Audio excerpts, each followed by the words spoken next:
Yes. Hello. Do you like Kitaro musics? This is from a wonderful documentary on the Silk Road. You should all watch it sometime.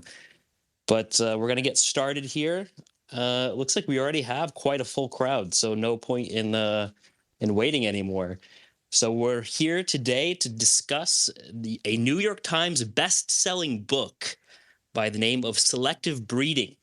It recently came out by the author Costin Alamaru, and today we'll be discussing the introduction of it and chapter one. And I'm joined here by some very amazing guests and speakers. We have Charles, we have Upcountry, Alejandro. Thank you all for joining me, for reading this book with me, and I'm very much looking forward to our discussion. Now, some preliminary notes. This book originally was Costin Alamaru's dissertation for his PhD over at Yale. And this was, I believe, submitted in 2015. But since then, he's adapted it and he's created a new version of it. Most importantly, the introduction that we read for this was its most recent edition, and it clarifies some of the things that's going on in the dissertation. And a bit controversial. He's not pulling any punches against academics on this one. But thank you guys for being here. How are you guys tonight? You guys are good? Doing very well, Spargler. Thank you for having us. Excellent. Yes, hello. How are you? Yes, very good, very good. And Alejandro, are you here? Yeah, doing great, Spargler. Looking forward to this space. Very, very excellent.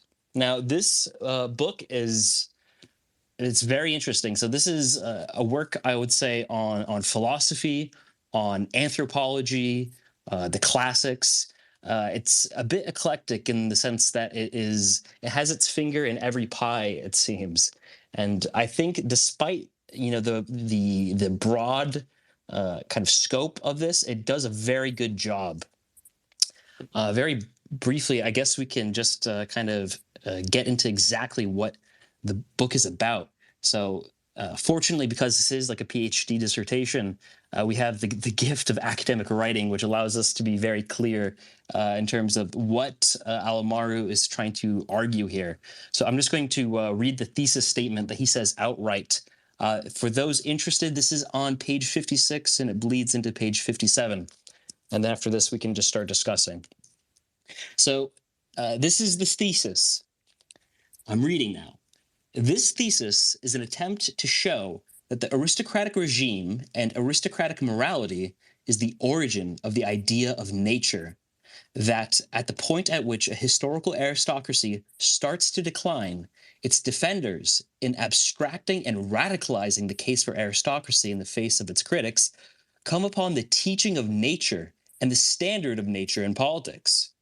It is precisely this teaching of nature, so corrosive of all convention and all morality, that is politically explosive and that explains the deep connection between philosophy, the criminal study of nature outside the city and outside the myths and pieties of the regime, and tyranny, the criminal and feral regime of rule outside and above all law and all convention.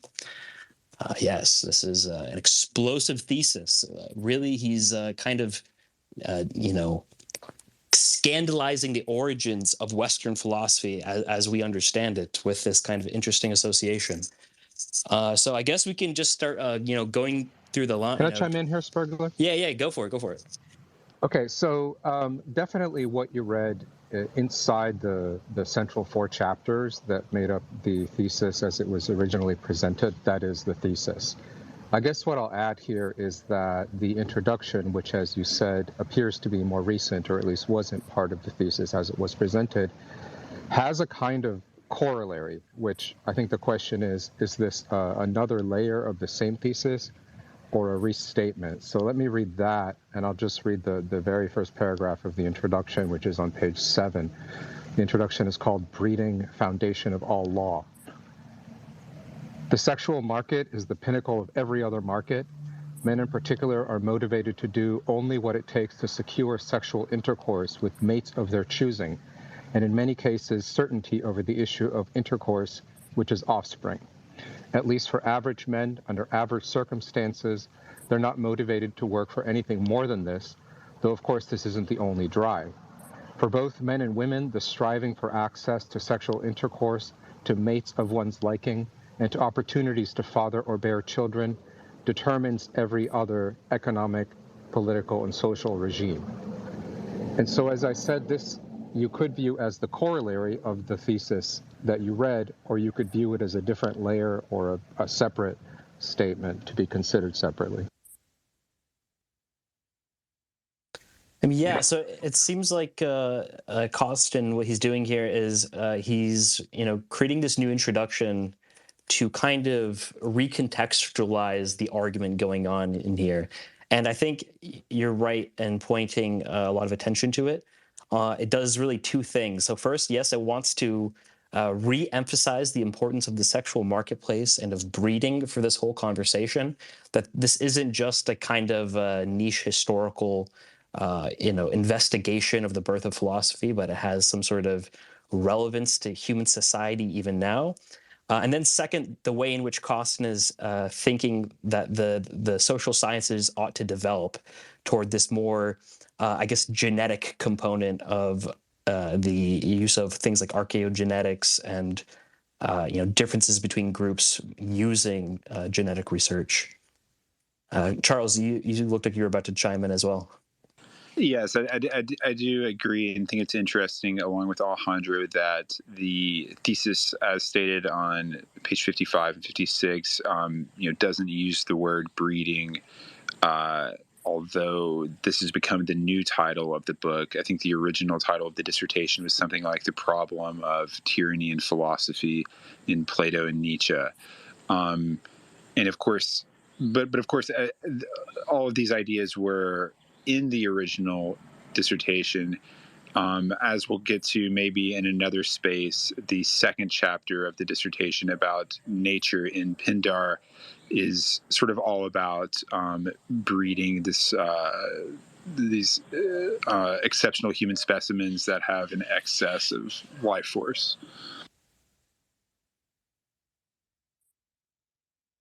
Yes, and looks like we have somebody interesting now listening to this space. Mark, do you have anything you want to add to this so far? The way you've, because you've already gone through and you've read the whole thing. Charles, I know you said you've also read the whole thing. I'm not sure where Alejandro is, but yes, we're all at different spots. Yes, I read it all over Spaces, and you can go to my timeline and find them all. I think we did it in like 6 or 7. But yeah, that's interesting what Charles said about how in the thesis it actually doesn't even reference this idea of breeding, even though the book, I'm like overwhelmed with it almost. It has so many crisscrossing theses almost to me. But the way I read it is and the thing I love about it most is it makes me look at the classics completely different, and Plato and philosophy especially, but it really just kind of bleeds out to everything else. And it's kind of hard to pinpoint what it specifically is about, except for, of course, this thing of nature, which I think is central, really because that is like the hinge that changes, at least my perspective on the classics after that. So I think one of the key sentences that we talked about earlier in the group chat before this space, one of the key sentences that really tells you exactly what. Yes, hello. Yes. Yes. Hello, Mr. Bapp. Silence. Initiate protocol. Africa Canaries.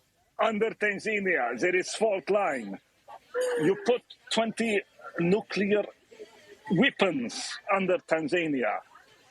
There is fault line once African continent breaks apart. But I am not for this. I believe I'm anti-racist now. I believe in African power. Yes. That's all I have to say. Listen, I cannot talk because I am on street, and I am drink. I have been fried with alcohol. My mind has been I don't even know how you say it anymore, but it's not crypto. What is it called? That fungus, Cordyceps. Cordycepted. My mind has been absolute cordycepted, and I can't even talk about Africa Protocol anymore. Actually, I want to go Thailand, but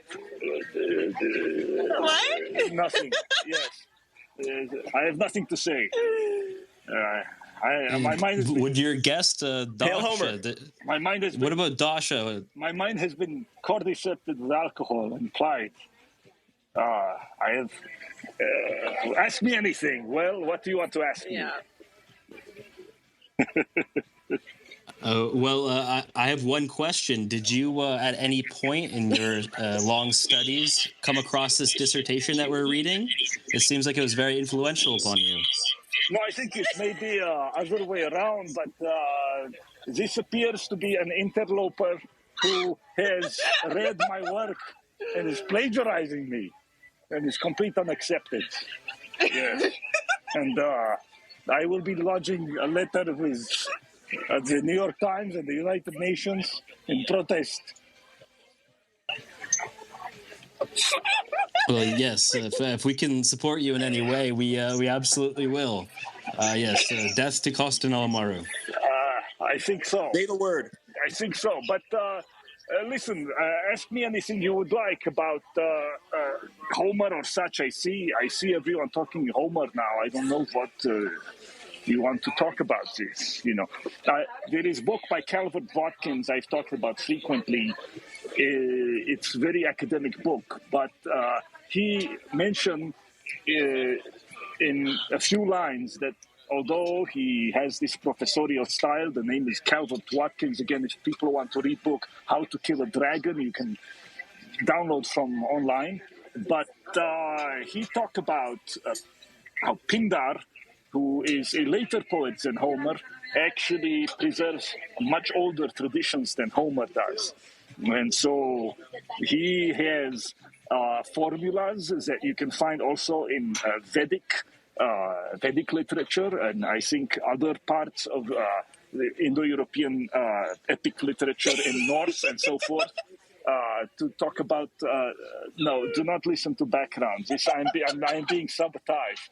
But he talked about how there is long tradition of how to kill a dragon, and there is this formula, hero kill serpent, which of course is echoed in Christian theology. George. Yes, it's echoed in Christian theology also, but it's a very old formula.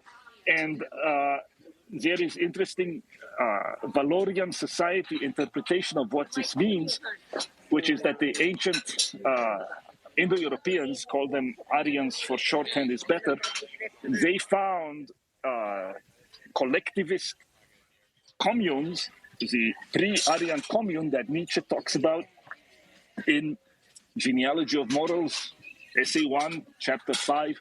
That is really my source, along with some other things, for idea of long house. I do not understand where people come up with, I rely on Maria Gimbutas. I think Gimbutas is an idiot, and I never really rely on her at all.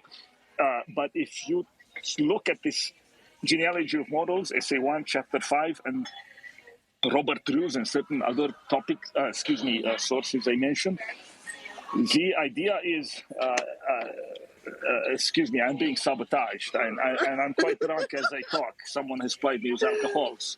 But the idea is that the ancient Aryans found communes, complete destruction, leveling of mind, and they destroyed them. And this is what stands for the dragon. The dragon means the commune as it existed, let's say, in Neolithic Europe, and not just in Europe, but pretty much a default civilization all over the world. I don't know if I completely agree with this, but this is Valorian interpretation of what the dragon stands for. And so when you see in Aryan mythology, hero killed dragon, it refers to these collectivist tribe communes that were destroyed by Aryan adventurers, if I may say. Is that okay enough to say for you tonight? This is wonderful. I have one question. If you think this sort of the emergence of the Greek genius, Yeah.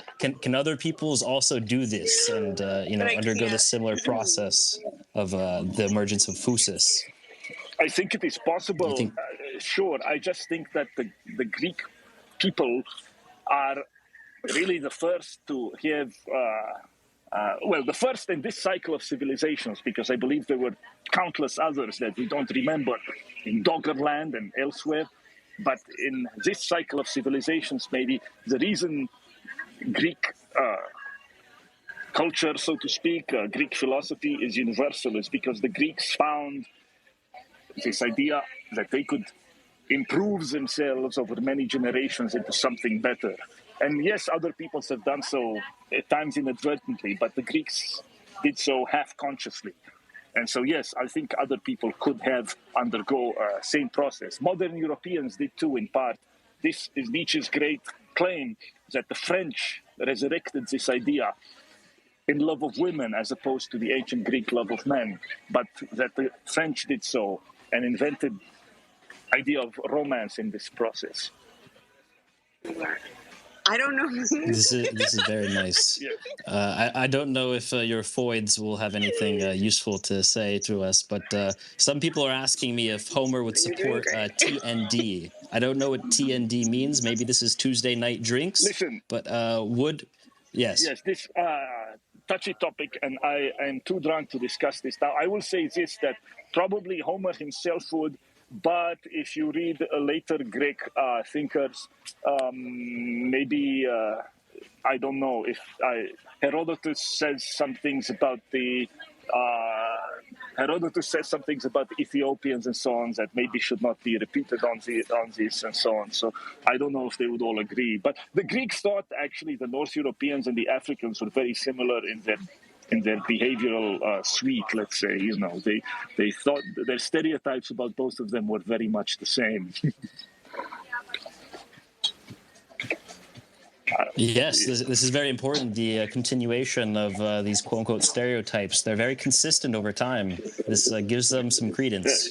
Yeah, but I do think maybe Homer would support that. Yeah, when I listened to Homer first time, long time ago, Stephen Dates, who was mentally ill for sure, but he resurrected ancient Attic pronunciation of Greek. And when you listen to him recite Iliad, it really sounds like something out of Star Wars. So I do believe that ancient Greek preserved tones of a much more ancient language, and that Homer's epics actually took place maybe outer space even. Yeah, I could have done a much better Star Wars than they did. I believe this.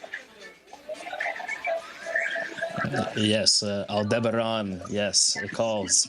Is this okay? Yes. Look, I must go soon. As I told you, I've been poisoned with alcohols, and my mind is clouded tonight. It's not my fault that you decided to put this episode tonight. I would say initiate Africa Protocol X 102. People will understand who I have communicated with, what this means. Yes, Solbra is on his way right now. Do not worry. It will be done. Solbra has given the signal. This is my understanding. As of 2 weeks ago, he had a post, and people understood what this meant.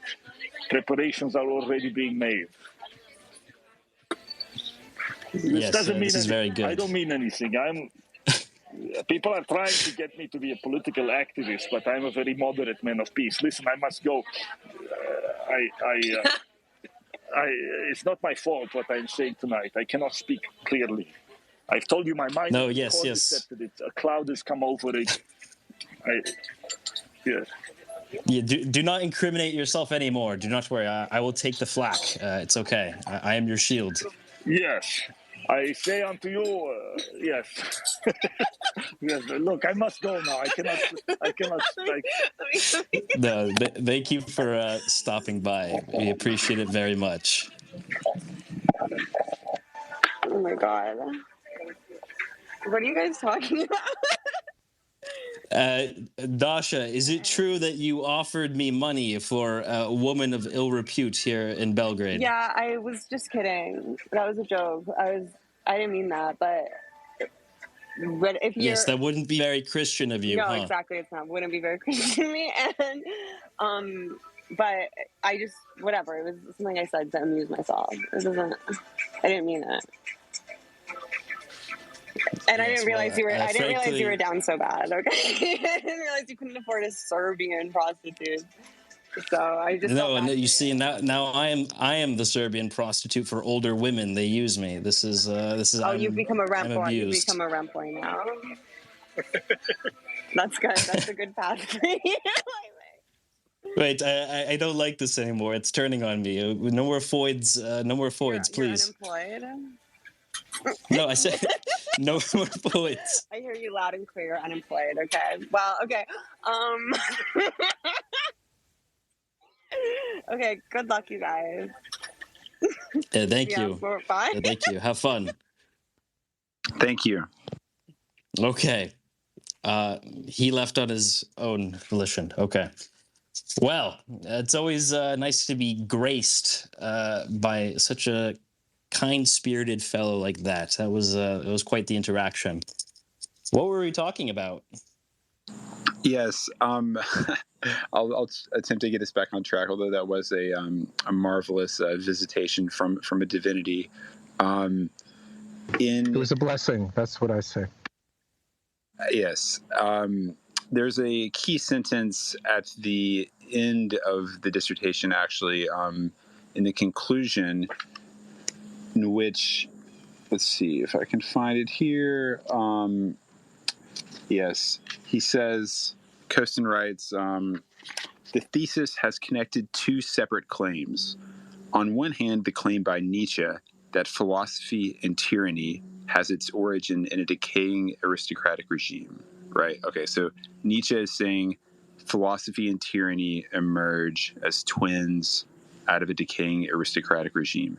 On the other hand, Strauss says that philosophy has the idea of nature as its indispensable precondition. So Nietzsche says that philosophy and tyranny come from a decaying aristocracy. Strauss says that the idea of nature is the precondition for philosophy. And what Costin does in this book is give the sort of the fundamental grounding that shows why both of those claims are true, and he connects both of those claims, right? And that's, I think, really how to understand the contribution that he's making to sort of, ancient philosophy or the history of political philosophy is by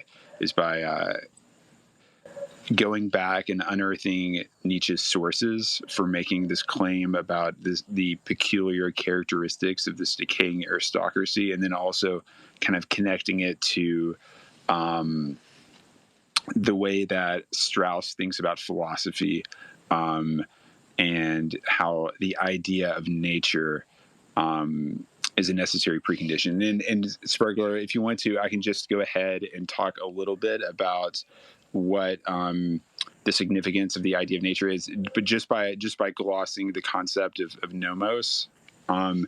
This is very important because there have been many misunderstandings about what Costin says the sort of pre-philosophic societies are like, or the pre-Aryan societies are like. There's the sort of longhouse meme, which I think many people mistakenly conflate with something like matriarchy or feminine rule, or even modern feminism. But what Costin writes about these sort of agrarian, peasant societies is that they're ruled by nomos. Nomos, the ancient Greek word that means something like law, custom, inherited culture, ancestral norms, right? So these are people who, when they look out into the world, they see their own mythologies about the world, right? They're connected, everything that they eat, the way that they dress, the way that they, have sex or start a fire is all connected sort of in this mythologized world, there's no separation between the traditional teachings of their elders and reality as it is, right? And what Strauss says, and this is what Kosten is following up on, Strauss says that you have to grasp the idea of nature that exists separately from the conventions of your society. You have to have this vantage point to understand, maybe scientifically or objectively, or at least, disinterestedly, the natural world, which then gives you the ability to understand your own society's teachings, customs, and values as mere convention, right? And once you understand your society's, the mores of your society as mere convention, then you have a vantage point, and you can apply, reason and critique and dialectics to those customs, right? You can criticize them, you can subject them to philosophy, and so philosophy emerges out of the distance between the conventions of your inherited ancestral customs and nature as it is. But without that understanding of nature, you're just bound up in this sort of like mythological world. And Kosten writes that more than anything else, it's not that these primitive societies are necessarily ruled by women, right? We have kings of various kinds that he talks about. We have tribal, elders, but more than that, these societies are characterized by this debilitating terror of offending gods and this fear of evil magic, right? And this sort of, if I fish in the wrong river, a god is going to send a snake to bite me, or if I don't, wash my hand in a certain way, then, my kid's going to die, right? Or I have to, before we go hunt, we have to clear it with, this weird old guy, and he has to say the right prayers before we can do something. Otherwise, God's going to get pissed off and start killing us. And this is the kind of matrix or sort of mind control regime, right? That the perception of nature as such allows people to break out of for the first time. Sprigler, do you have any comments on that? No, I think you did a really good job right there of describing human society as dominated by Nomos, according to Kosten here. And I think it's also worth stepping back, though, and going to Kosten's larger thesis here. That at some point he says that this whole thing is about this transition, essentially, from a state of Nomos into phusis, and the implications of this transformation into phusis, that you only get it, really, it seems, through, he calls, eugenics. He says, the point of this book, this is on page 29 of the digital copy, the point of this book has to do with an argument that awareness of nature, the prerequisite of philosophy and later science, is identical with awareness of breeding, or what we might crudely term eugenics. And that has its own very, interesting, I think, implications.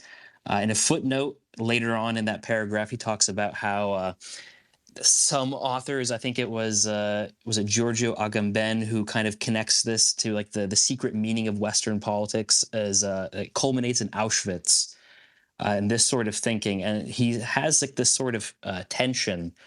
There are some that have tried to recently maybe valorize or maybe dismiss this kind of world as nomos. I think it's still a very useful starting point, though, for understanding some of these things going on in prehistory. Upcountry, you can go ahead.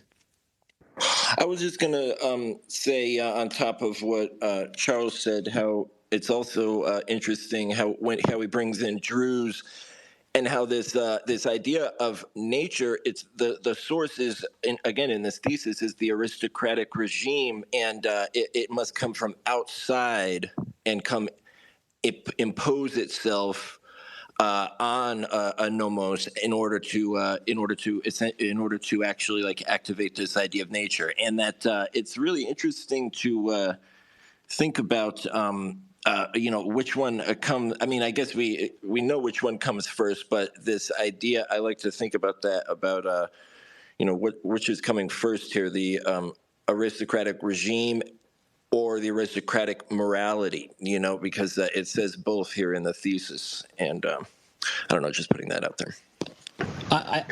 No, Alejandro, you go. Yes. Yeah. So I want to. Charles mentioned the matriarchy bit, and I have a somewhat more developed thing I want to say about that. But the moment here is probably better for a different comment, just following on where the discussion's going. But let's see if we can come back to the matriarchy bit. So there is I think, a combination of a historical argument and an argument about philosophy, which is maybe a philosophical argument. The historical one is that, we have these preconditions, one of which is the invasion and persistent domination of one people by another, and the invasion is being done by pastoralists onto sedentary peoples.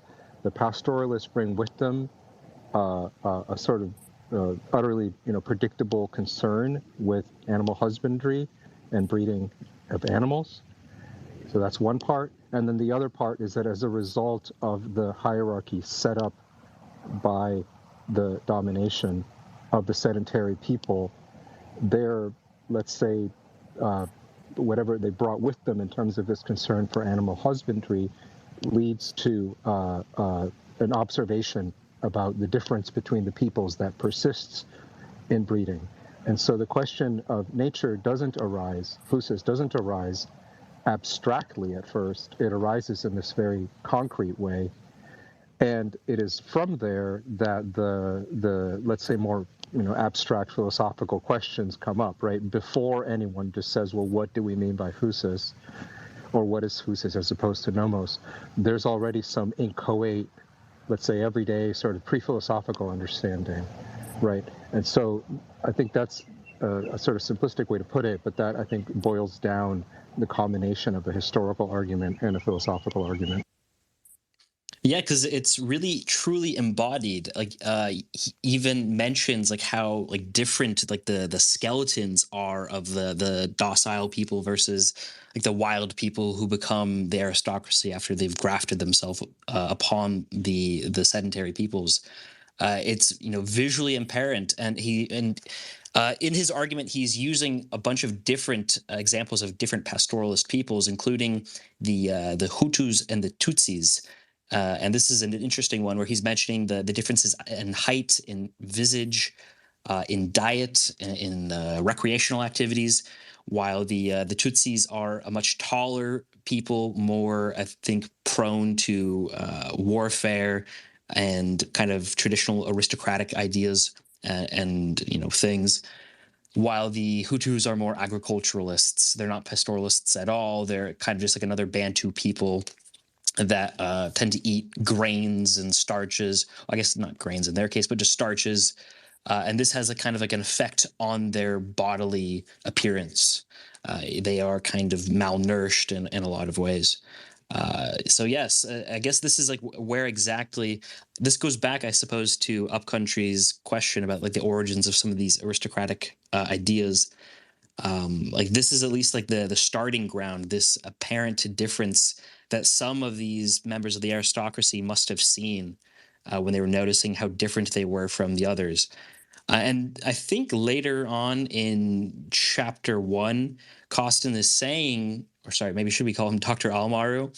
Dr. Almaru is saying that there were different attempts to kind of either minimize or not really care about these differences. Like he says, like, for example, I think was it the Normans that really tried to minimize their differences and try to create all sorts of mythologies about how they were actually from the same people, while for the Tutsis, the visual differences were just so obvious in terms of like their facial structure, their noses, their height, that you couldn't possibly make it. It was just too tenuous. So this is very interesting. And I think this is also maybe a good opportunity to discuss how controversial of a thesis this must have been, because he's openly admitting how important the differences in human groups are, visually, in terms of their preferences. And I mean, I guess I'll leave it there. I don't know how far we want to take the importance of human and group differences, but he makes it pretty clear in the introduction, I think, that this is not only just a central part of this thesis, but he thinks it'll become a central part of the social sciences as genetic testing and whatnot advances. Yes, Spurgler, just to double down on that, for those of you who haven't gotten the book yet or are curious about what it's like to read it, it's very different than any other academic book you'll probably ever read. As someone who has, defended a dissertation myself, the things that he writes in this dissertation are incredibly brave and bold and explosive. His advisor in the official dissertation evaluation form, said that this is inflammatory and incredibly controversial, but I consider myself Kostin's advisor, not his censor. So I will allow this. It's also brilliance, and I'll allow this to to pass. But there are just many, however you want to say it, Jimmy or keyed passages in this book that are honestly, just incredibly invigorating and exciting as you read it. I mean, I stayed up multiple nights, way past my bedtime, enthralled by the boldness and the excitement of the ideas that he was presenting. Yeah, one thing I wanted just to add to what you were saying, Spurgler, and also what Charles was saying, it's not only the recognition of the differences and thus the dawn of the idea of nature, but it's actually the maintenance of it, the differences, and the maintenance of healthy hierarchy, which I think, is essentially what he's saying with selective breeding, which it doesn't take long to go from there to, ancient slavery. So to put this in his thesis, I could see why it would be shocking to these doctor people, but I guess he made it. Yes, this goes back to the introduction and some of the things he says there. If this is really true, that philosophy, and I think we can also bring in perhaps what his doctoral advisor, I think this was Stephen Smith. Somebody posted the text from the reviews, and I think Stephen Smith was the one who was talking about if this is true, that there's this sort of accusation levied against philosophy. And according to this dissertation, it seems to be a pretty fair one, that there's this association between what we would deem very, immoral, these topics of eugenics and kind of group supremacy over another one. There's also no sort of real kind of defense of this sort of project of philosophizing from our kind of modern liberal frame. But I think at the same time, Kostin, he's trying to thread the needle here. He's trying to not condemn the Greeks whatsoever. I mean, he's just kind of presenting it, but at the same time, he's also not fully, shall I say, green lighting exactly what they were doing. But then again, some of the language used in the introduction would suggest that this might have just been a constraint of academic writing, that he felt like he couldn't necessarily push the issue as far as he wanted. I don't know if you guys also got that feeling.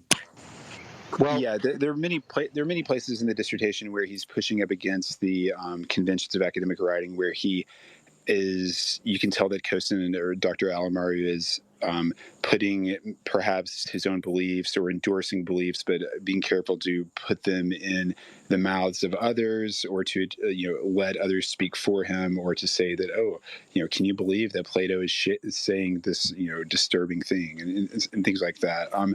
Spurgler, there is one other point I think that we should double down on quickly, just discussing the overall project of the dissertation and how it connects the claim of Nietzsche that philosophy and tyranny were born together out of a decaying aristocracy with the claim of Strauss. We've glossed the claim of Strauss and explained a little bit about this idea of nature and how it was a precondition for philosophy. But I wanted to make sure that we were clear about, why philosophy and tyranny are paired together in the Nietzsche claim. And I'll just expound on that for a moment, if that's all right. So Dr. Alamourou observes in many scattered ancient writings that the basis of the accusations against Socrates that resulted in his execution, in his quote unquote corrupting the youth, it wasn't about pederasty or not worshiping the gods. It was specifically that philosophers were teachers of tyrants, that they enabled tyrants, that they instructed tyrants, both in the art of manipulative rhetoric, but also in the entire idea that the ancestral customs of the polis, the nomos of the polis, right, the laws and expectations and mores of the city-state are mere convention, and that critically examined, they sort of disappear like evanescent, vapor in the wind, and that they're really, you're living in fear. These supremely, beautiful and strong human specimens are being shackled by laws that are made up by weak old people to restrain them.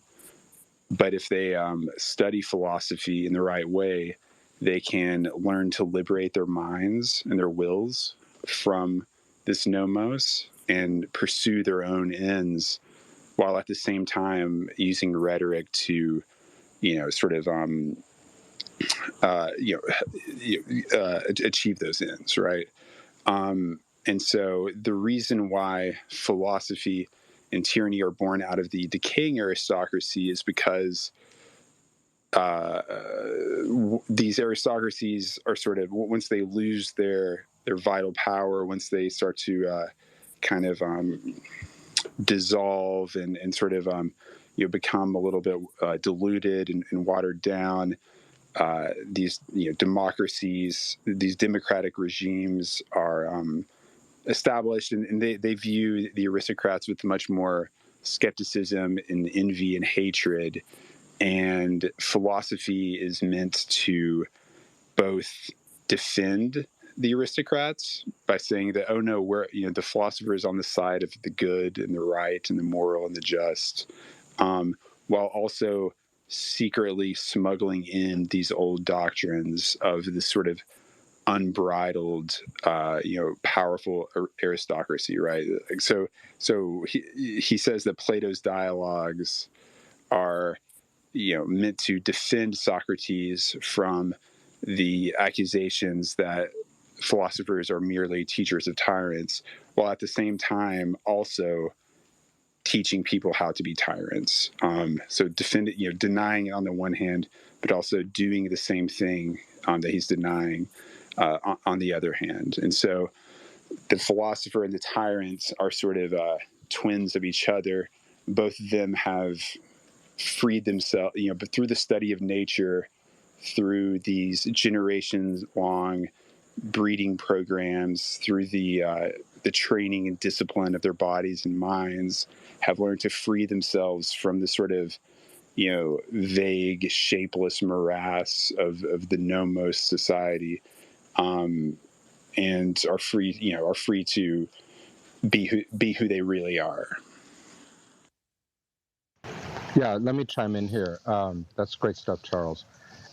First of all, I wanted to say that if we, as I think Costin does, place this broadly under a Nietzschean umbrella, in terms of the question about pushing at the limits of academic writing or what's appropriate in that setting, I think we can frame it this way.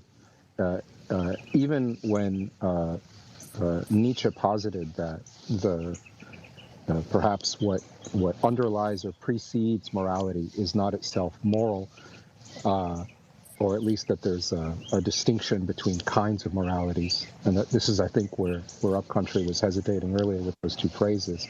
Is it aristocratic morality or some kind of ethos that later generations would not consider moral?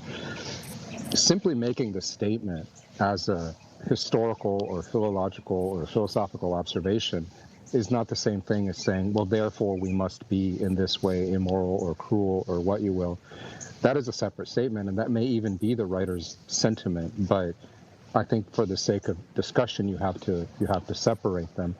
And this, I think, is the importance of the historical element. And we haven't gone into this, but also the treatment of figures like Fraser, which is less of a historical element and more what Costin calls a phenomenological treatment. But assessing that, so far as we can tell, or in our best interpretation, certain processes took place, is itself an explosive.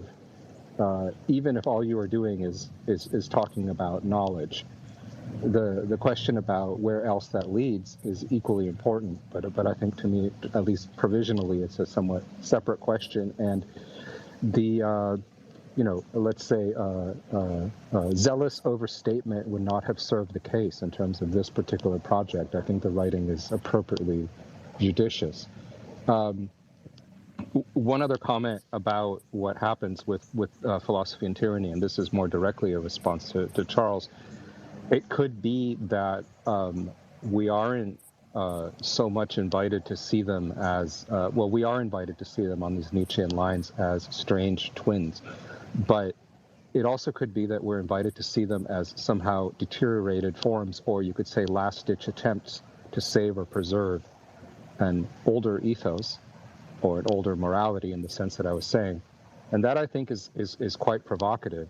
Almario, I don't think, so far as I remember, talks about Heidegger, but there's an interesting parallel with certain things that Heidegger says here and there, suggesting that the very need to ask the question of being, or to ask certain fundamental questions, suggests that the speakers are aware of the importance of what it is that's being asked about. Let's remember, of course, that physis is one of these key notions as well. But even having to ask, having to discuss it, is a kind of desperate attempt to recuperate a lost, let's say, a firmer or more intuitive sense. But yes, and I think this is clearly like the influence of Nietzsche upon Almaru, that like there's like this sense that we lost something in the splendor of the Greeks, and that like he's trying to really recover it. Like he's trying to understand the exact principle that made Greek existence like so beautiful, like in that sense of like the Burckhardt, like the immense like suffering that must have like been going on in order to create this. Nietzsche says like the same thing in The Birth of Tragedy. And what the author seems to be suggesting fundamentally is this at least willingness to engage with what might be crudely called eugenics or selective breeding in order to create something beautiful out of human organized life or society, however you want to call it.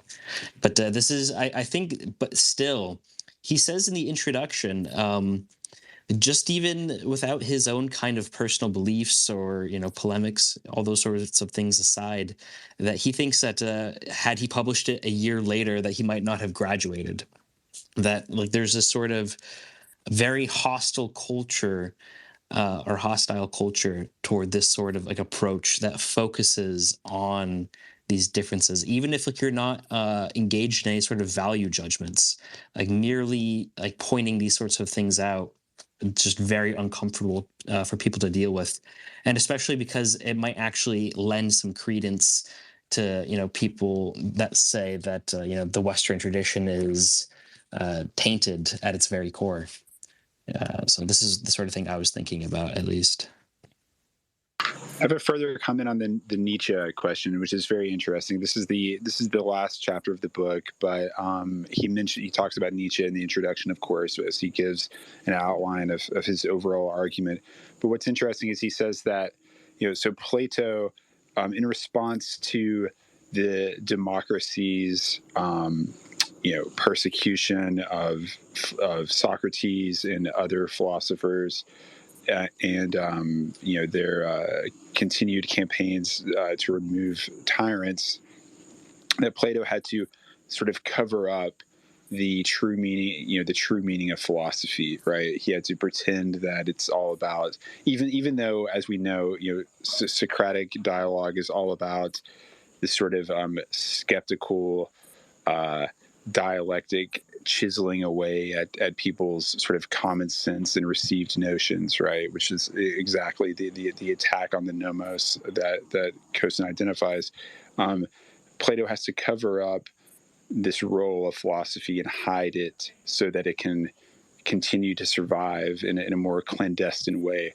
But Plato could have never anticipated the arrival of Christianity and its appropriation of philosophy, the slave morality, et cetera, the rebreeding of European man to be sort of all these weakling, altruistic, poorly made copies of each other, right? And so by the end of the 19th century, Nietzsche sees what has become of Christianity's inadvertent breeding project, and Kosin gets into that, and he says, okay, we're reaching a crisis moment in the modern world where it's almost now impossible for us to create these human specimens, these beautiful and strong, superior human specimens.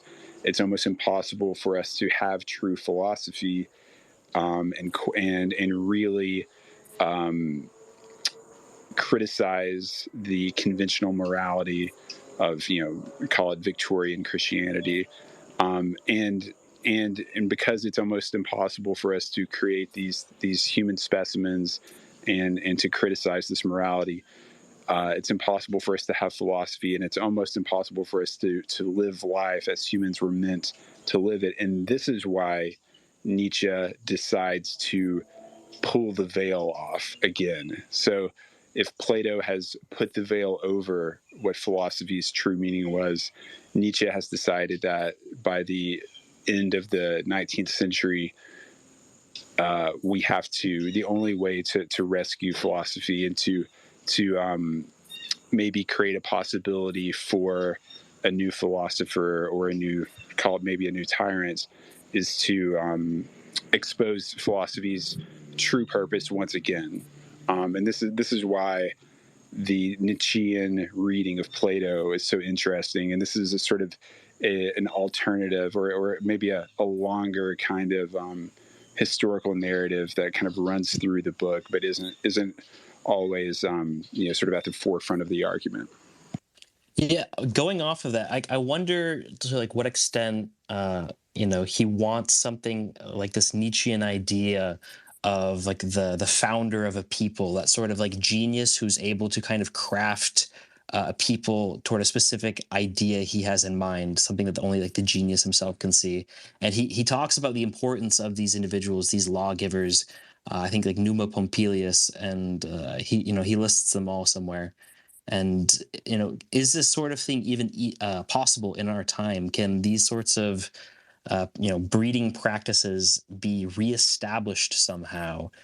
He does mention how the Romans attempted to do this under Augustus with, I think it was like the Lex Iuliae, that tried to reform marriage laws in Rome under Augustus, and that this was kind of a failure. And this perhaps doesn't bode well for our time.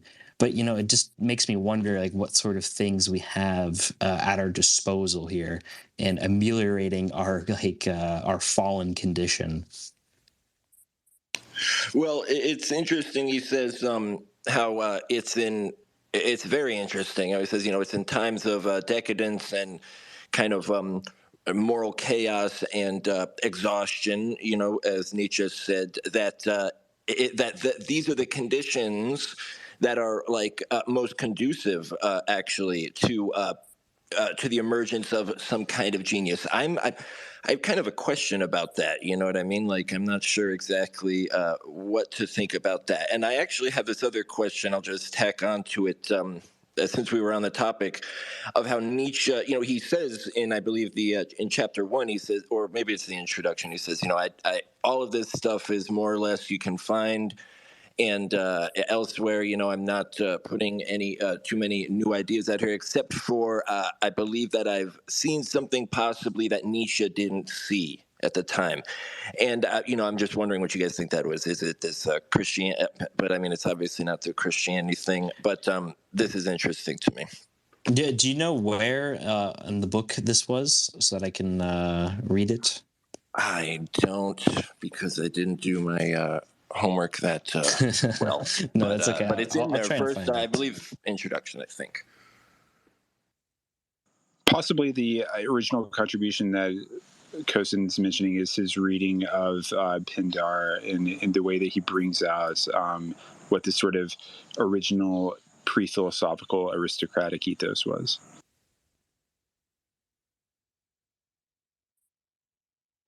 Yeah, that makes sense. And he also says in there, that Nietzsche, he's just that Nietzsche was the one who, as Charles said, is trying to recover, and that what he's trying to do is, I bet what Costin is trying to do, I think, is usher in. Usher us through this kind of decadent decline age that is happening again to us, and that's where it starts to get really interesting. What is the purpose even of identifying this connection between tyranny and philosophy, really? And if, as he says in the introduction, tyranny, it can't be decoupled from the human being. It's about one man.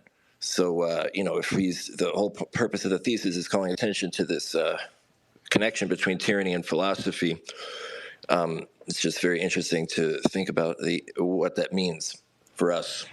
Yeah, I think that partly, I was looking while you guys were talking for the passage where he mentions Nietzsche on the genius, and I couldn't find it. Maybe Spergler will track it down, but I believe, if I remember correctly, that what he says is that the genius is not something that can be planned. The genius isn't the product of breeding. The genius is the product of fate. And in a wider sense, these specific historical events we've been talking about that preceded the birth of philosophy and tyranny, right, that set up the original aristocratic ethos, were themselves not planned, right? There is something gradual in the story about how nature itself was noticed, and therefore philosophy and tyranny are themselves, in this particular way, contingent phenomena. Once the aristocratic ethos is in place, there is some attempt to, it is first noticed, and then there's some attempt to preserve it. And if I'm right, philosophy and tyranny might be seen as these last-ditch attempts to preserve it. I wanted to read one little bit here from the first chapter, page 84. This is coming out of a discussion of Leo Strauss. He says, "The historical rarity of philosophy and the idea of nature alone is cause enough to consider the possibility that the precondition of philosophy is something rare and special, and not a merely abstract thinking through of features common to all conventions or all tribes as such." So in the preceding paragraph, he's going through Strauss and making the argument that we can't merely see philosophy arising out of some, let's say, innate, universal sort of curiosity, but something much more specific had to take place as Charles and others were going over, for the specific discovery of physis as opposed to nomos.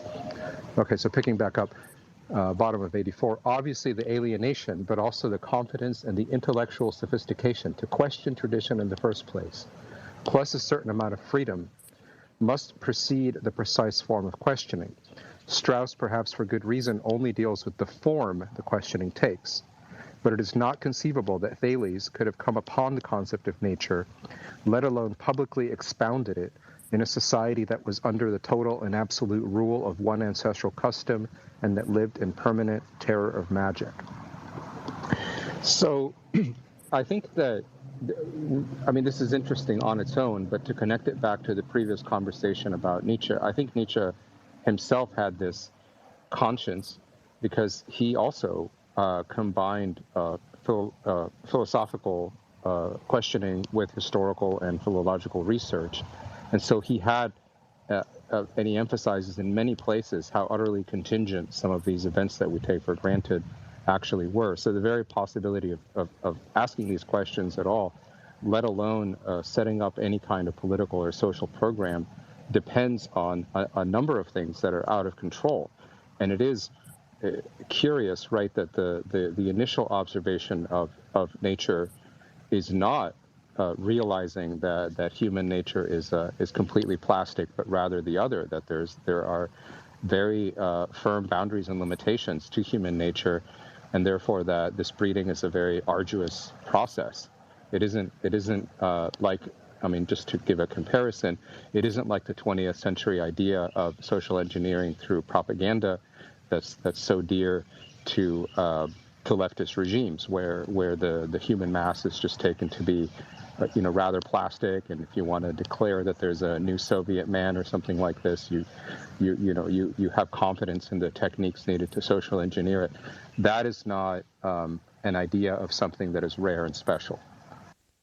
To speak a little bit more about the historical contingency of the emergence of genius or the philosophy or the tyrant, Nietzsche talks about this, and Kosten elaborates, but what we have in the aristocracy is multiple generations or centuries of very focused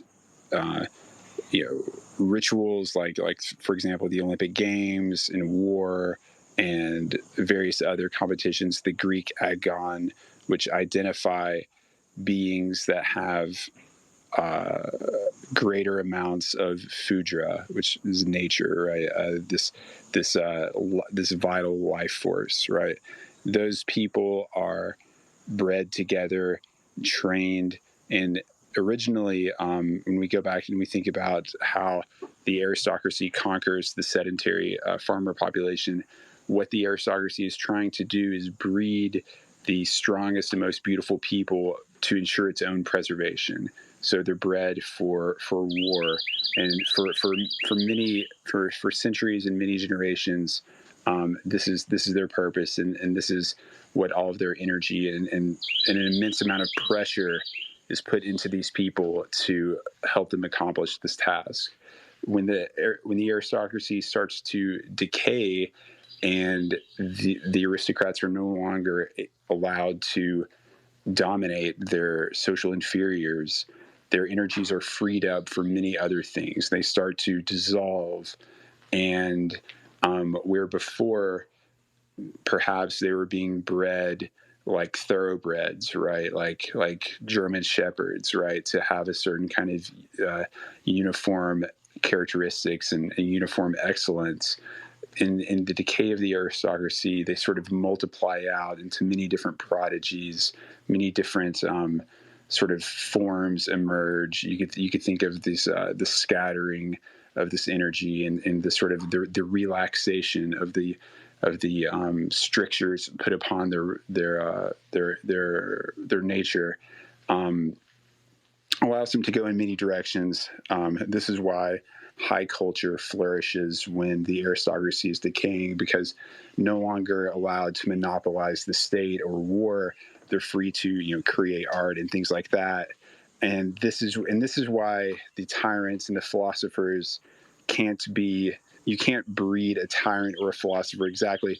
They emerge precisely when the breeding regime is broken down, and many more unusual and unique types of characters emerge out of this aristocratic substrate. Right? You can't breed you can breed strong, beautiful, and clever warriors. You can breed German shepherds intentionally, right? You can't breed, I don't know, whatever. Some you can't breed a Napoleon on purpose, but when certain historical contingencies happen to that aristocracy, then you start getting all sorts of wild and efflorescent and flamboyant characters, including philosophers and tyrants, but also, a great waste of many other, sort of fail sons and things like that. Well, that's very interesting. So I think what Alejandro had was kind of the birth of philosophy, and then what Charles just presented with us was like the birth of these interesting specimens, some of which turn into perhaps tyrants, and then all sorts of other interesting historical figures. But I want to go back to what Alejandro was talking about, because I think it might be kind of fruitful to discuss it more in terms of Nietzsche's philosophy, because it does seem like sorry, somebody sent me the proper pronunciation of the author's name, Costin.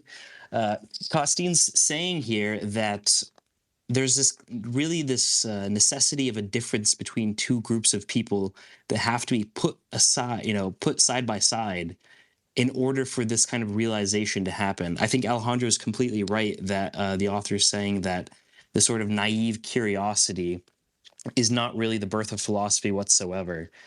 And this kind of makes sense if you think of it from a Nietzschean perspective, that, Nietzsche, the author, perhaps most associated with things like perspectivism, the idea that one's perspective or one's own kind of condition can really influence their thoughts. I think this is proper in a lot of ways. You think of the position of this like kind of noble aristocratic conqueror over like a subservient and lower population, and they just have almost like this higher vantage point from which to see things, and it's this sort of difference that they can have, that they can notice.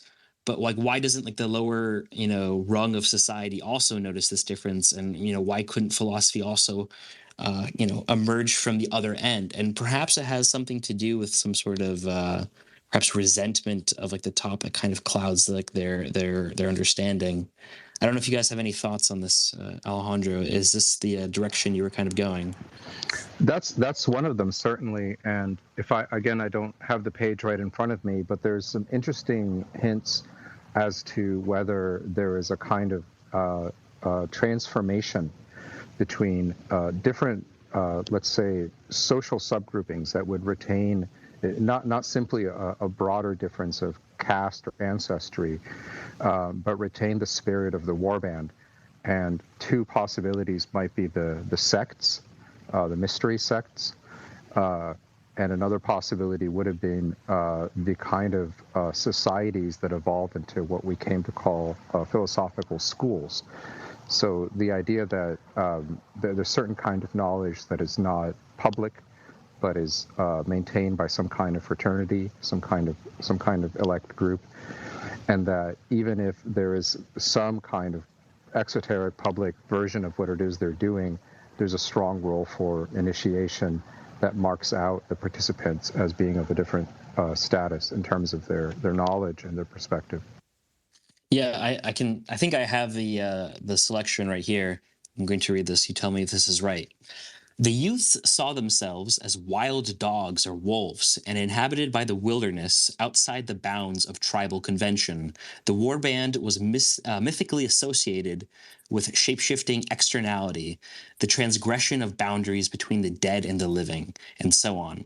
In fine, it represented in every way a transgression of Nomos and its bounds as such. It enthusiastically embraced not the preservation of mere life, but in fact death, and a vital, martial, and orgiastic element that was believed to reside in the wilderness outside the boundaries home and of the tribe. These are people literally kind of forcibly like wilding themselves so as to get away from the nomos of tribal life, away from the totalitarian democracy, so that they can kind of later on impress themselves and graft themselves on top of these people. And yes. Hey, go ahead, Charles. Yeah, sorry, I thought you were done, but yes, this is a very important point. Costin writes that learning philosophy is not a civilizing process. It's almost like a decivilizing process. It's the ability to see the rules of your civilization as insubstantial illusions, right? And he says that just as the war bands went outside of the city, or, like the Spartan youth and their initiation rites went outside of the city to, commit murders and things like that, and become men. Socrates also taught sort of on the periphery of the city, and I believe Chiron, the centaur, who was the teacher of many heroes and arranged the marriages of many heroes, also lived in the wilderness. And we can also, I believe, we see it in the Agon and the agonistic age, according to Burckhardt. You almost don't, or at least in this at this time, and especially in the classical age, you almost don't even need, you don't need to look outside the city. And I find that really interesting. The Agon and by extension war, how these are kind of become the tools. But I believe that Alamariu makes a connection between the Agon and philosophy, or someone does, and my brain is just mush. But anyways, that war and the Agon are kind of necessary in order to maintain this, or at least bring these conditions of maybe chaos and freedom, and then therefore, like this is the back and forth between leisure and war, since we know that leisure is so crucial as a precondition for healthy breeding. Yes, he says the Socratic dialectic and the culture of debates is similar to the Agon, and perhaps bears these debates and dialogues are a similar way of sharpening the mind. Perhaps that the wrestling contest in the gymnasium was a way of building the body of the athlete. Let me chime in there briefly. Charles, you were talking earlier about the role of dialectic as somehow taking back up and maybe making something that can be, if not systematized, at least someone can be trained in the critique of Nomos. But I was thinking, to put a kind of, just expand the point, it seems to me that I guess maybe a kind of more specific way to put that, it would be that there's who is engaging in these dialogues, right? That's always the question when you're reading Plato. And in many cases, it could be that what Socrates is doing is training people, right, and also reminding them of who they are, what they're capable of being. Specifically, with respect to, I mean, we could get a very interesting reading here of the notion of anamnesis, right? That you already know what it is you're trying to learn, but it has to be somehow pulled out by the teacher. And to make a somewhat more broader, kind of wide-ranging speculation about how we could use this, think about this example, right? Not Plato, but Aristotle, who does create a much more exacting version of ethics in the Nicomachean Ethics. And I think, many people have read this as embodying what would have then been noble values. But at the same time, this is philosophy as the increasingly, abstract isn't quite the word, but an increasingly kind of procedural, going through terms, going through moral attitudes and so on, and classifying them. And yet, you put that next to Aristotle as the tutor of Alexander. Is there a question there? That's an interesting example to end on, or that you just ended on there. It's fascinating because here is maybe one way to resolve that tension, Alejandro. And I think some of this is latent in Costine's dissertation as well. Yes, ancient ethics talks about these various virtues, right? Whether they're magnanimity or bravery or honesty, things like that. The question, however, is whether these virtues are things that can be taught in a school to children and inculcated in them as ideas, or whether simply these are the characteristics of the breed that need to be identified and promoted through selective breed. You see what I'm saying? The virtues, the aristocratic virtues, are not things that you learn from a book and then enact in your own life. They are guides to the rules of setting up the eugenic regime. This is how that these are your criteria for the specimens that you're trying to promulgate. I have a question. Where does Nietzsche's 1001 Goals, the one he talks about in Thus Spoke Zarathustra, how does this fit in? Is this like are these like certain nomoi, like these different goals, or is this like the preserve of the aristocracy? Like where does this sort of thing fit in? If you think anybody can answer this.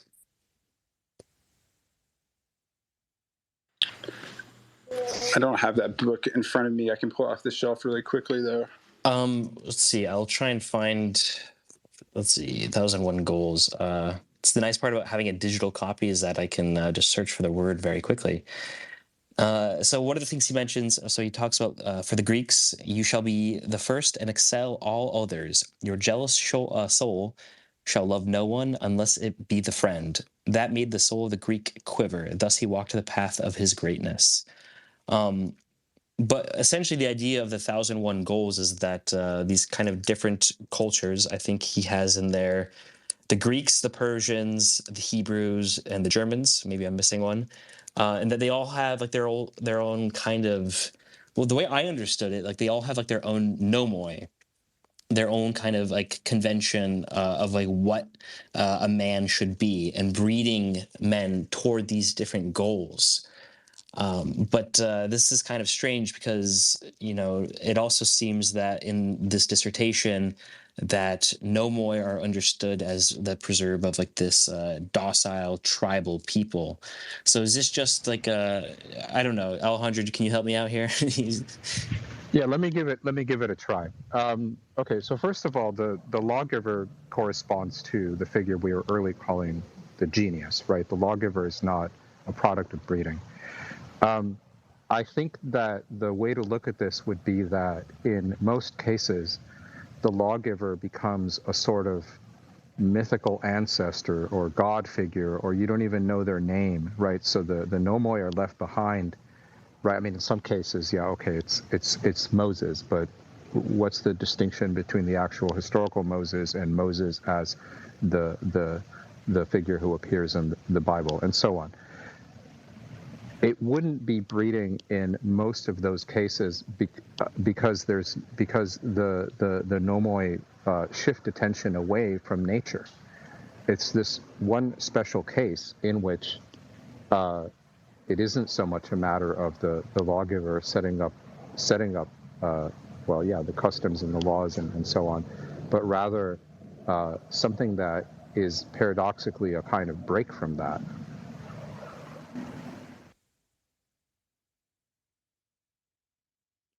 That's interesting. Well, you go up country. Well, I was just thinking, you know, one thing he always makes specific is it's for his definition of nomoi, it's ancestral custom, you know, and I wonder, this is different from you know, a pastoral people's what we might call a custom of breeding, which maybe be more like a scientific custom, you know, and that just is what occurring to me as Alejandro was talking. Right, but that's why I was saying we need to keep our eye on the two elements, right? One is, it may well make sense to say that in some loose sense the pastoralists had nomoi. It's impossible to imagine a people without a custom, but that presumably has a very long history. The punctual events of the invasion and what comes afterwards, which is their perception of the differences between themselves and the conquered people. This is more an event that's, so to speak, in recent history as opposed to deep historical time, if you want to put it that way. Okay, so I think perhaps to put it simply, there's like sort of different pressures, perhaps, on the development of people in these two different groups: the sedentary people versus the pastoralist. The pressure from the sedentary people is like the nomoi, for them to kind of follow custom, while for the pressure upon the pastoralist people is something more like existence, nature, struggling against like your environment. Like, at some point he's talking about this. Let's see. I think mountain men. He's talking about like how hard life is, like for the mountain men, that they have to constantly. They have to be in better shape and whatnot, because existence itself is just way more difficult. These kind of create two different pressures for the development of people. Does this make sense? Yes, he says that archaic Greek skeletons in the mountains are larger and more robust than the ones who live in, for example, the plains of Thessaly. Yes, and this is documented everywhere else. All of his examples of pastoralist peoples, they're always more physically intimidating. Even the Germans in Tacitus's Germania or Germanica, whatever it was, but they're just like bigger, larger, more imposing, because like in some sense they're more wild. That in this state of nature, literally only the strongest survive, or are encouraged also to survive through selective breeding, through terrible things like infanticide and whatnot, or if you want to use the moral language of it being terrible. The Spartans, obviously, a very famous example of them doing this as well, with them throwing certain babies off of cliffs to cool the weak. And let's keep in mind what these nomoi would actually be, right? For the kind of the peasant agrarian societies, it's about being afraid of what the witch doctor is going to say if you have a new idea about something, whereas the nomoi of the pastoralists are this acquired knowledge about how do I breed the fiercest dog that can guard my flock? How do I breed the strongest bull, right? Two very different orientations for the world. Right. I was thinking that same thing. It's about one is about breeding higher specimens, perhaps maybe from necessity for whatever, but it's about, this kind of upward or outward motion of their nomoi. And it really, how, and how Alejandro was saying, the moment of conquest is what really we're talking about here, and what's most important, and I think probably what the thesis is actually about. This this moment where, and like we were saying, this kind of imposition of one on the other is. And that's what really is we should be paying attention to most, I think. Yeah, let me take this in a slightly different direction. I hope you guys are okay with it, but I wanted to think a little more about directions that this kind of thinking could go. And there's a very nice paragraph on page 16. This is in the introduction. Hostin writes, "In one way or another, the concern with marriage, and specifically with biological breeding, has never disappeared from the Western philosophical tradition. The Abbé Sieyès proposed during the French Revolution the creation of half-human worker castes, bred from unions between humans and various apes, which would take care of different types of manual labor and free mankind from this necessity. A book, a very exciting book, could be written on the history of the problem of breeding in Western philosophy. That will have to wait. In what follows, I aim for the more fundamental question. I aim to show, among other things, why this question, the problem of breeding, is in many respects identical to philosophy, or at least identical to political philosophy." And it goes on a little bit. Two thoughts there. I mean, one is that he does seem to have in mind, although obviously a doctoral dissertation is by nature focused, he does seem to have in mind much more broad-ranging possibilities where even if, as I said, perhaps tyranny and philosophy in their first instance were somewhat desperate last-ditch attempts, there is this recurring, let's say, subterranean question that we have now the possibility of tracing and seeing it pop up. And just off the top of my head, I have some ideas about what could go into this very exciting book, which I will myself not write, but would enjoy reading it when a friend writes it. First, think about, does this offer a different way of reading someone like Machiavelli?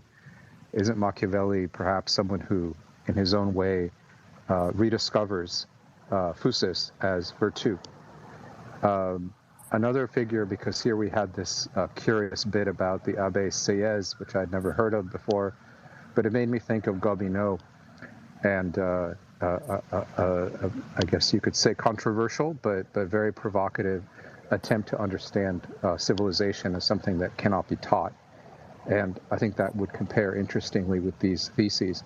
And the last is just generally the French moralists that, the aphorists that interested Nietzsche so much, people like La Rochefoucauld and so on, who were already, as aristocrats, doing this kind of poking and prodding at the received morality around them. So each of these has very different relations to actual, political practice and historical events. But you could see how one could start threading a needle through some of these figures with this as the guiding question. Yeah, so do you think it kind of stems from like this idea of like a natural superiority? And I mean, this is kind of like the double-sidedness of physis, that on like the one hand, like you notice like these natural differences. I guess I'm still having like, some sort of difficulty seeing, or actually, I don't know how exactly it relates to like a political philosophy. How do you go? I guess it's just quite simply the idea that might makes right, that because you are the naturally superior and because you can kind of parasitize the lower, you might as well. I mean, I'm reminded of like the selection from Pierre van den Berger, where he's talking about the Tutsis. Let's see if I can find it. He's saying that the Tutsis, they specialize in warfare and administration, despise manual labor, and endeavor to spend as much of their lives in conspicuous leisure as possible. The women spend their time playing music, weaving fine artistic baskets, and supervising domestic servants. Both the men and women avoid even walking long distances. Instead, they are carried in a basketry litters by their Hutu or Twa servants. That it's like a paternalistic relationship between them.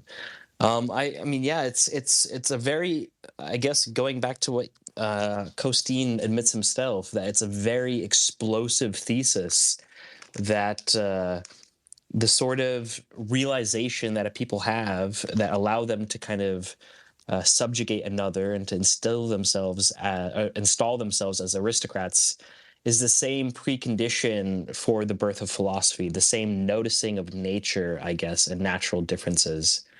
So am I correct here? Is this really the heart of it?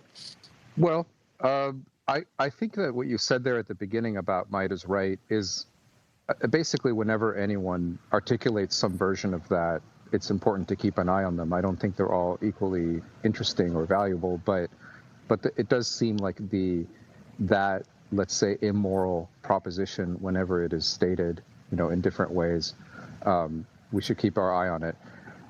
Another way to put it is that maybe the more diffuse version, right, even when there isn't active breeding, an active breeding program, let's say, which for the most part are rare. The other way to put a finger on this notion is the older meaning of race. It's been a minute, but I remember at some point looking into the history of this word, and if I remember right, the older meaning of race is that it is not like there is a distribution of races. It's that certain people, given their inheritance, think of themselves as having race or being of the race. And everyone else isn't of a different race, they're just the others in that sense. And this, of course, right, is what gets flipped around in the early 20th century with the term racism, where there's a problem in thinking that way. And so people are accused of thinking that way as a moral or political criticism. So I don't know that, I mean, we're not going to get out of the specialness of the Greeks here, and I don't mean to dissolve it or diffuse it. It's more that this book that he gestures towards the possibility of, I think, would have its sort of high points whenever somebody notices this element of race and this in the specific way I was talking about. And I don't think it's a coincidence, that for Machiavelli, this involves this deep study of Roman history, and for someone like Gobineau, if you read his main book, it involves the type of consciousness of different peoples that comes after the beginning of the exploration and colonization of parts of the world that were unknown to Europeans. So the same kind of noticing or observing begins happening again, even if in an inchoate way, and gets drawn into writing and thinking. And there's one more historical context that Costin mentions explicitly, which is that Nietzsche might have been responding directly to Darwin and his revelations about nature, breeding, natural selection, and things like that. He notes that Darwin himself was a member of the English gentry, a class of sort of minor aristocracy that took breeding very seriously, and that like members of the aristocracy everywhere, was obsessed with the cultivation and breeding of certain kinds of animals. In Darwin's case, he bred fancy pigeons, but of course we know that the British were much involved in horses and dogs and many other things as well.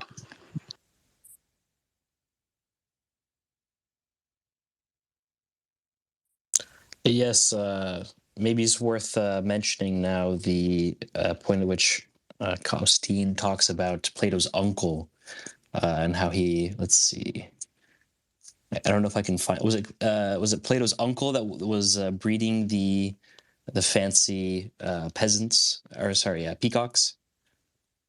Yes, his whole family was involved in animal husbandry of this kind. Yes, here it is. It was one of the hobbies of Athenian gentlemen. Glaucon, Plato's brother, was an enthusiastic breeder of animals. Plato's stepfather, Pyrilampes, was renowned for his peacocks. And this kind of importance of animal breeding is just very important, seemingly for all aristocracies. This is very good stuff. Like you kind of like can see exactly how these two very different kind of, like, if we want to use it as like a typology, like there's two different types of like human organizations in this kind of prehistorical period, which probably like the Neolithic, right?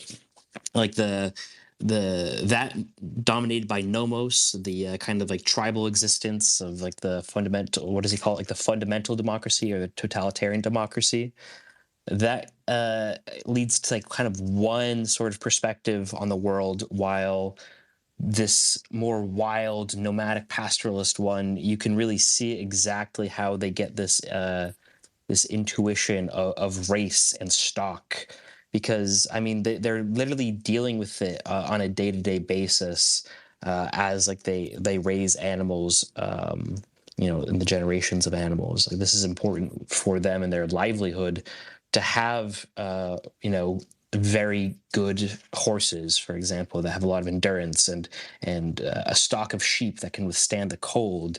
And then further, they just extend it very naturally to humans, to have a stock of humans that have the race exactly of like their tribe, that are maintain these certain perhaps physical features, but then also have like a kind of like a hardiness to their character, so they can withstand the elements or something. Yeah, Charles, do you want to?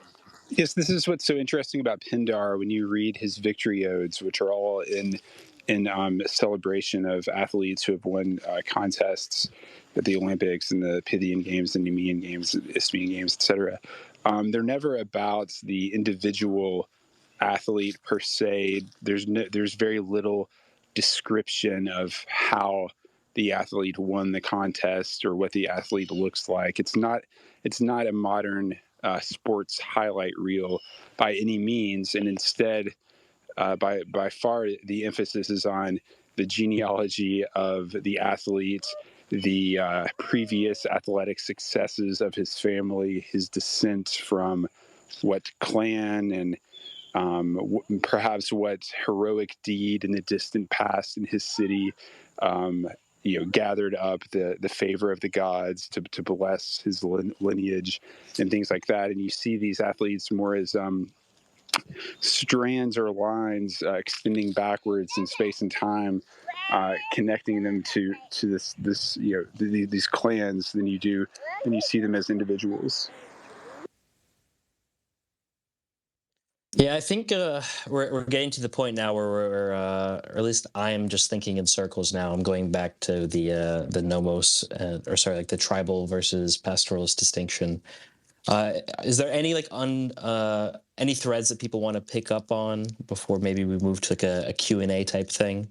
I'll leave it to you guys. I just wanted to say something briefly, since this is something we were talking about in the group chat and has come up in other ways that I won't mention on the timeline. The bit we talked about at the very beginning, having to do with the idea that the conquest of sedentary people was the replacement of a matriarchy with a patriarchy. This is sloppy and inaccurate. Costin is pretty clear that what he thinks of as the way of life of the sedentary people can be characterized with this phrase, this compound word, gyno-gerontocracy. So 2 bits. First of all, it is not a matriarchy in the sense that we don't expect to see some kind of I don't know, mythical society with women in charge.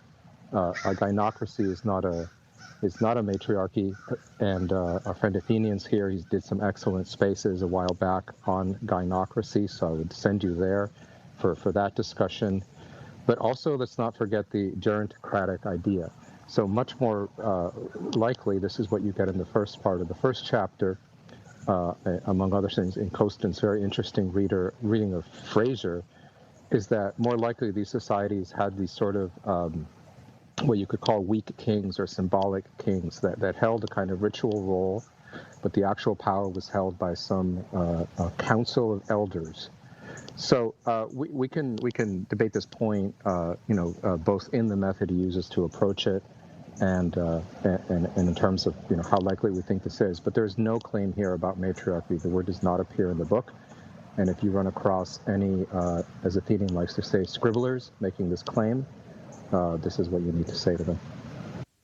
Yes, and I'm going to be less gracious than you and say that this recent piece against this book, I have a very hard time believing that this was kind of written really as a book review. To me, I mean, okay, it's not exactly fair of me to say this because he's paywalled it and I can't read it. I'm not going to pay $9 to read this one book review.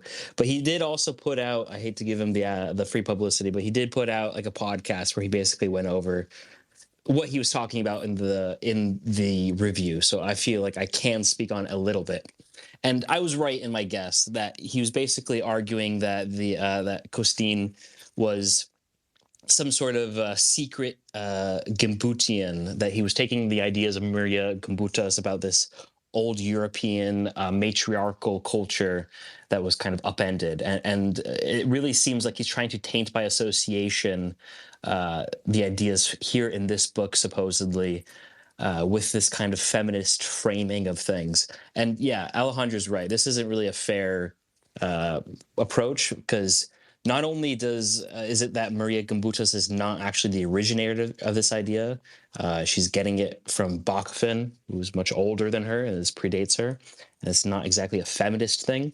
But secondly, yeah, as Alejandro said, there's really no sort of framing of this as like a truly matriarchal, old European substrate or whatever, like in the Neolithic.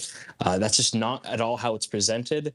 And so I would kind of guess that that piece was actually written just as like a general attack piece. And, as soon as it was announced that the book was coming out, it was, edited a little bit. Perhaps he did or didn't give the book a superficial reading and kind of gerrymandered the argument he makes there. Because it seems to me it's more of a critique of the concept of the longhouse, which is in another book by a different author, and I'll leave it at that, okay?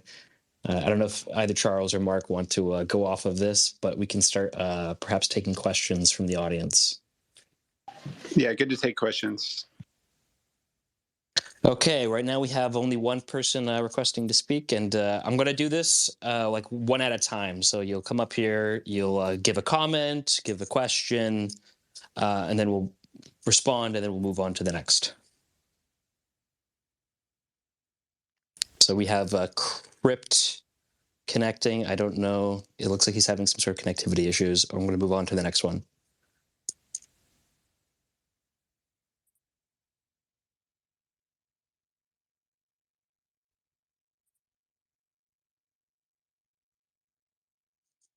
It doesn't. Okay, I'm going to give somebody else the co-host abilities, and maybe. Oh, wait. No, Stephen, are you here? Can you hear me? I am indeed here, and I can hear you. All right. Very good to have you up here, my friend. Yes, indeed. Outstanding space. Want to congratulate you guys. You've done an excellent job, and I learned a lot listening. It's already been mentioned.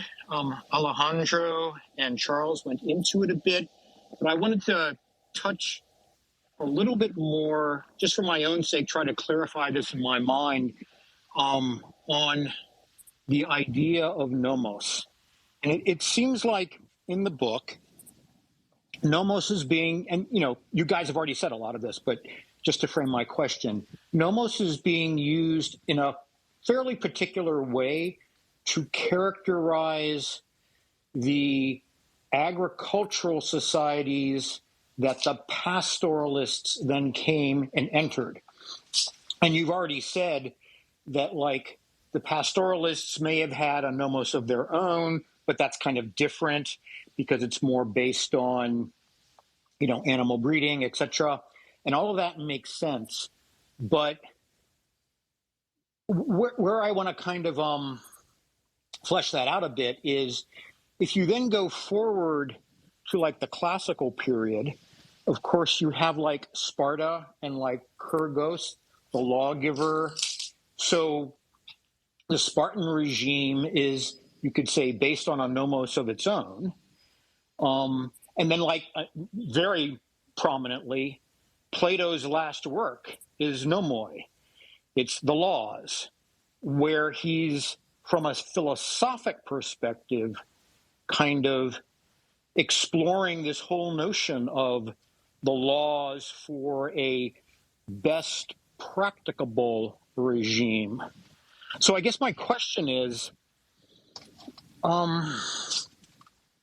do we want to just say that there's like different kinds of nomos, and Kostin is talking about a quite particular kind of bad kind of nomos, but that's not necessarily the same as other kinds of nomoi?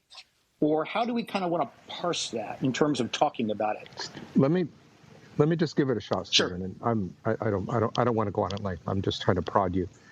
Isn't the key thing a way of life in which there is only nomos, as opposed to a way of life that distinguishes some element of phusis, that is noticing phusis, minding phusis at first practically and then increasingly more abstractly, does not cancel or make inexistent the nomos. It just sets up a difference.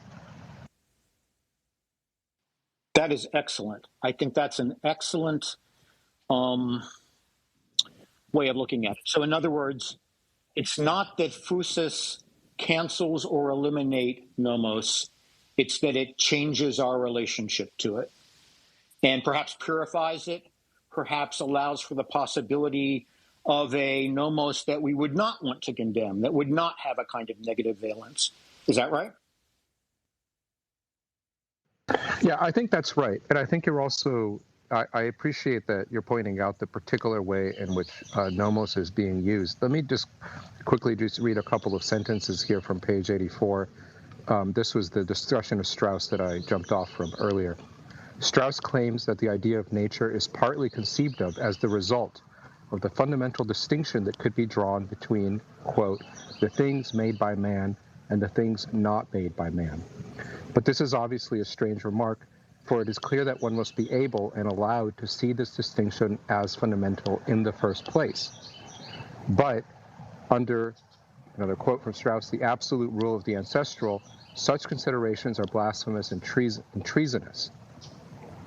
Nomos prevents such questioning to begin with, even within one's own mind. So the main point I'm taking there is of that difference or distinction.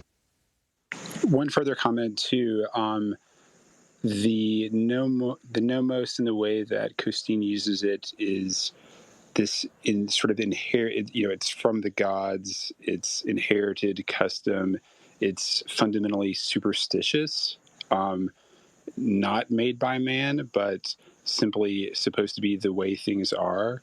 And this is probably associated with agricultural societies who are sedentary, who don't move, don't experience other cultures, right? And so aren't able to see convention for what it is.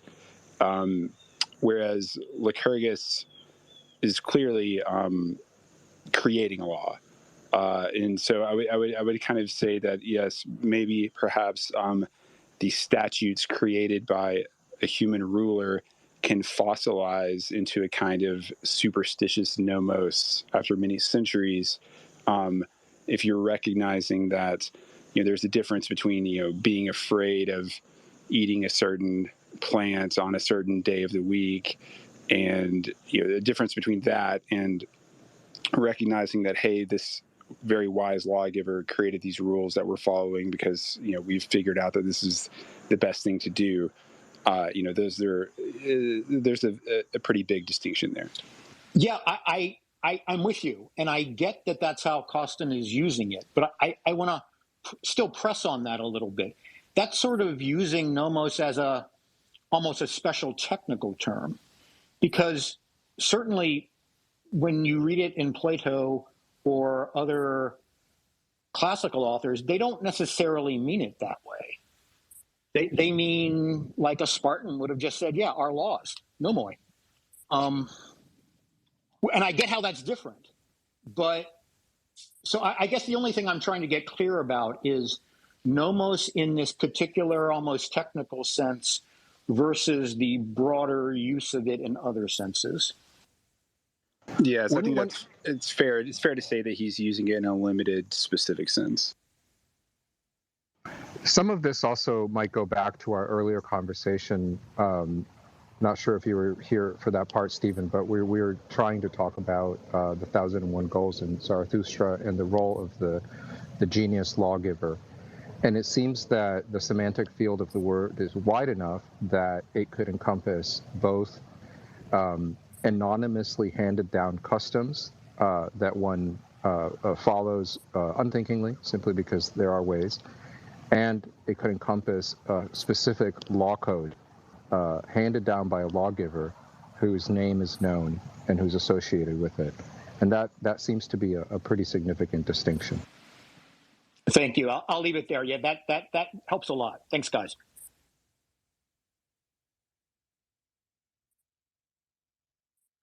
All right. I've also added Athenian, a very astute reader of... Yes, Athenian, please.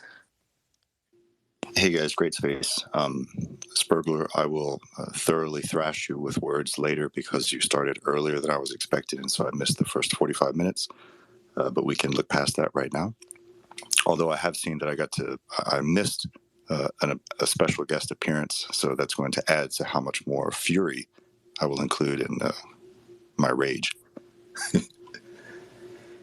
Look, I just wanted to add real quickly, just with regard to the Nietzsche stuff on the 1001 Goals. Now, I'm not saying this in regard to, with regard to Costin's book or anything. This is just in general. The thing to keep in mind when you're talking about this with Nietzsche, now this occurs in the first book. This is part 1 of Zarathustra. The German that he uses is rather interesting. Generally speaking, 1001 as a number in German is all one word.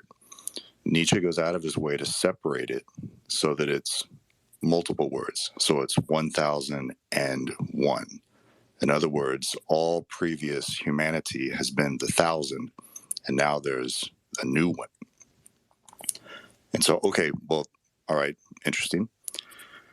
But then you also have to keep in mind that, so very much of everything else in Nietzsche or Zarathustra, it's going to get a second approach. There's going to be a revision, an emendation. And so what you have in book 1 with the 1001 goals gets its second, or we could say its final iteration in book 3 with on old and new tablets. And here, well, something takes place in the interim. So what is this new goal, right? And this could help us with so much of what's going on here in this discussion. Zarathustra has discovered that all conventions or all nomoi have a fundamental nature, a phusis. There is a phusis to all nomoi, and that's going to be will to power. Over all previous people hangs this tablet of values or what have you, says what is good and bad.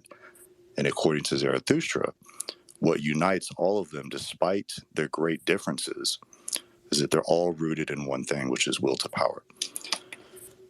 So that takes place sort of in the interim. And then when you get to the final, I guess I would say, revision of the 1001 goals with the old and the new tablets in book 3. See, I just have the Cambridge edition in front of me, so I'll just read what gets said there. I found a number of problems with the Cambridge, by the way, so just be wary. Anyway, so this is the third part. This is book 3. This is, I guess we could say, section 21, section 21 of the all-important chapter of book 3 called Old and New Tablets.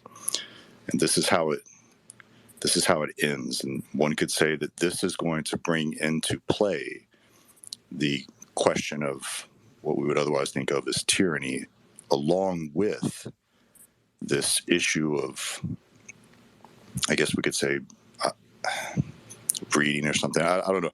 I don't want to draw too many parallels to Costin's book, because he certainly it's a very long argument that he's working out. So I don't want to confuse or anything like that. But this is what he says, and this is Nietzsche's fundamental disagreement, by the way, with Plato. Absolutely disagreement with Plato. It's the last sentence of section 21. He says, well, let me start a little bit above. He says, they lie in wait for one another. They look and hate at one another. He says, this they call good neighbors. He says, oh, happy distant time, right? In other words, a previous time, an earlier time. He says, oh, happy distant time when a people said to themselves, I want to rule over peoples. And then he says, this is the last sentence. He says, for the best should rule, my brothers. Well, okay, that's good. Okay, that's in Plato. The best should rule, right? But then he says, and the best also want to rule.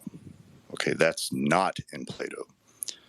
And he says, this is the final thing. He says, and wherever the teaching says differently, he says, there the best are missing. So the best not only should rule, according to Nietzsche, but the best want to rule. And where it's the case that you hear that people say the best, wherever it's the case that you hear people say anything besides that, then they simply don't even have the best present. So that, one could say, is what's going on with Zarathustra on this issue of, broadly speaking, breeding or race or what have you. In other words, to bring about the best. So just something to keep in mind there. And also, I really want to emphasize that the German that Nietzsche uses there in the first part, 1001 goals, is not the standard usage of how to write 1001. So in other words, he's separating off this other one. So it's 1,000, and then you've got this and one. Well, what is that and one? Well, that's what Zarathustra has come down the mountain to bestow upon people. And that occurs through this discovery of the fundamental nature of all nomoi, which is will to power. And there you see it burst out towards at the very end. The will to power by the best is that they always want to rule. Only the best want to rule. And anyone who says otherwise, then the best simply is not present there. So that's going to be last man. So anyway, just wanted to add that real quickly. So that was really fantastic. Definitely going to have to be going through a bit more of Thus Spoke Zarathustra to understand this author. He's Costin, he's very obviously influenced by Nietzsche. He says that he, first read Nietzsche when he was 16 or something. This is, it's everywhere really in his writing. So this is indispensable. We have one more requestee. I think he's going to be the last one of the night, and then we're going to wrap it up. Maybe somebody else can do like an afterward space and keep things going if everybody wants to keep the conversation rolling. But hello, am I saying your name correctly? Sisyphus, like the Sisyphus, yes. Hello. Hey, thanks for having me. Sisyphus, yeah. Great space. I'm in the middle of the city right now. Hopefully it's not too loud. So I wanted to talk about the introduction. I think most of the discussion so far is focused on the body of the text itself. But the introduction was much more overtly political, unlike the rest of the space. So, sorry, there's a bus going by right now. What I find interesting is this idea of pushing human biodiversity as a way of sort of. I'm sorry, guys, I'm gonna have to go. I thought I'd be quieter. No worries. I mean, yes, it's a very interesting, introduction on the whole human biodiversity and the sexual marketplace. I think maybe we didn't discuss it quite as much as we would have liked to, because it really does kind of feel disjunctured with the rest of the text. I mean, this was written multiple years after the initial submission of the dissertation. So, Athenian, I see your hand, or either Athenian or Alejandro, you guys. I'll just say something brief. I'll just say something brief and let Athenian go. This is something I said earlier in the space, but I think it's very worthwhile to take that italicized paragraph you read in which he presents, formally the thesis of the dissertation, and then read it against the first paragraph of the introduction as, depending how you choose, right, extrapolation, a corollary, or a sort of hidden second thesis. But I think reading these two things together is sort of the thrust of the introduction. Yeah, I think I will do this. I will do some rereading, like everybody should. Athenian, yes. Yeah, just one last thing I wanted to add, because it occurred to me with the previous speaker, something that is. Bap was in a space one time and he used the word not esoteric but esotrickery, and I love that word. That just goes to speak to his brilliance on these things. But one thing I like to point out to people, and I can't emphasize enough how important this is for trying to sleuth out various forms of esotrickery, both in Plato and Homer, and I would say certainly in Nietzsche. He's aware of these things. If you take the word for nature, which is phusis, and you flip it around, you get the word Sisyphus. So Sisyphus is phusis, just flipped around. So anyway, there's a lot that can come out of that, but I just wanted to add that because of the previous speaker. So. All right. I think we're going to end it on this. This was just really supposed to get the ball rolling. I think this was a really great discussion. I think we really did a good job at getting through kind of like the major points that Costin is making in this book. You know, the distinction of nomos and phusis, the rise of pastoralist peoples against these kind of these sedentary peoples. And I'm really excited to see the next part of this conversation, because I think this is where it gets even more interesting, with like the birth of tyranny and really fleshing out its association with philosophy. So I really look forward to doing the next space. I had a lot of fun. For those of you listening right now who missed the first kind of 30 minutes or so, I encourage you to go listen at the very beginning of the recording. We had a very special guest who graced us with his presence, and he was quite funny. But thank you all for listening in. I hope you all have like a good evening, and that you'll join us on the next one. Take care. And thank you to my many amazing guests. You guys did a great job. Very happy with you all. Thank you. Hail Homer. Yes. Hail Homer, and victory to the gods.